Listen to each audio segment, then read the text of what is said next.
जाने सोमवती अमावस्या की व्रत कथा। आज के इस वीडियो में हम आपको सोमवती अमावस्या की व्रत कथा के बारे में विस्तार से बताएंगे, तो आप इस वीडियो को पूरा जरूर देखिएगा। तो चलिए जानते हैं। नमस्कार दोस्तों, मुछमुछिया धार्मिक बातें चैनल पर आप सभी का स्वागत है। अगर आप भगवान शिव के भक्त हैं, तो कमेंट में हर हर महादेव जरूर लिखे। तो चलिए शुरू करते हैं आज की प्रस्तुति। एक साहूकार के 7 बेटे और 7 ही बहुओं के साथ एक बेटी भी थी। साहूकार के घर रोज एक जोगी आता था, जिसे साहूकार की बहू भिक्षा देती थी। उस जोगी को जब साहूकार की बेटी भिक्षा देने आती तो वह उससे भिक्षा नहीं लेता था और कहता कि तेरे भाग्य में सुहाग की जगह दुहाग लिखा है। लड़की को उस जोगी की यह बात बहुत बुरी लगती और एक दिन वह अपनी माँ से रोते रोते जोगी की बात बताती है। सारी बात सुनकर माँ कहती है कि कल जब जोगी आएगा तब मैं सुनती हूँ कि वह क्या कहता है और क्यों कहता है। अगले दिन फिर जोगी आता है तो साहूकारनी छिपकर बैठ जाती है और लड़की को भिक्षा देने भेजती है। जोगी उससे भिक्षा नहीं लेता और फिर वही बात दोहराता है कि तेरे भाग्य में सुहाग की बजाय दुहाग लिखा है। लड़की की माँ बाहर निकल कर आती है और जोगी से कहती है कि एक तो हम तुझे भिक्षा देते हैं और तू हमें गाली देता है। जोगी कहता है कि मैं गाली नहीं दे रहा हूँ, जो बात सच है वही कह रहा हूँ। इसके भाग्य में जो लिखा है मैं वही सच आपको बता रहा हूँ। सारी बातें सुनने पर लड़की की माँ कहती है कि जब तुझे सारी बात पता है तो इससे बचने का उपाय भी पता होगा, वह बता। जोगी कहता है कि 7 समंदर पार एक धोबन रहती है जिसका नाम सोना है। वह सोमवती अमावस्या का व्रत करती है। अगर वह आकर इसे फल दे दे तब ही इसका दुहाग टल सकता है, अन्यथा विवाह के समय सर्प काटने से इसके पति की मृत्यु हो जाएगी। सारी बात सुनकर माँ रोने लगी और सोना धोबिन की तलाश में निकल गई। चलते चलते रास्ते में तेज धूप पड़ रही थी, जिससे बचने के लिए वह एक पीपल के वृक्ष के नीचे बैठ गई। उसी वृक्ष पर एक गरुड़ के बच्चे अपने घोंसले में थे।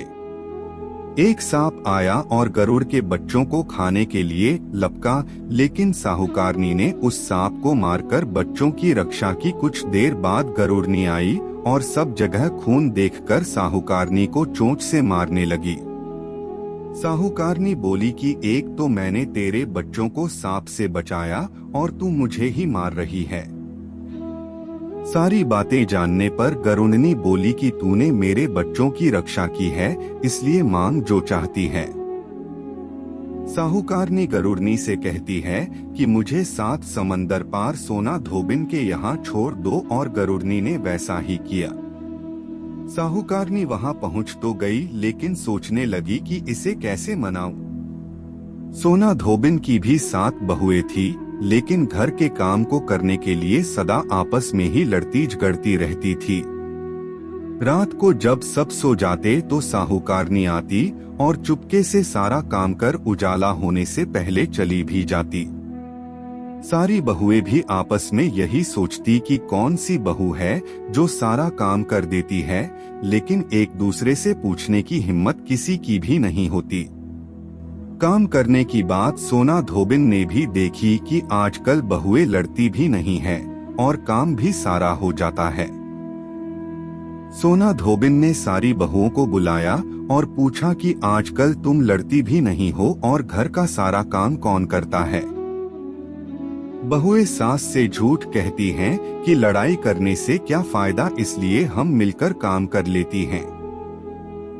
सोना धोबिन को अपनी बहुओं की बात पर विश्वास नहीं होता और वह रात में जागकर वह स्वयं सच देखना चाहती है कि कौन काम करता है। रात होने पर सोना धोबिन छिपकर बैठ जाती है कि देखूं कौन सी बहू काम करती है।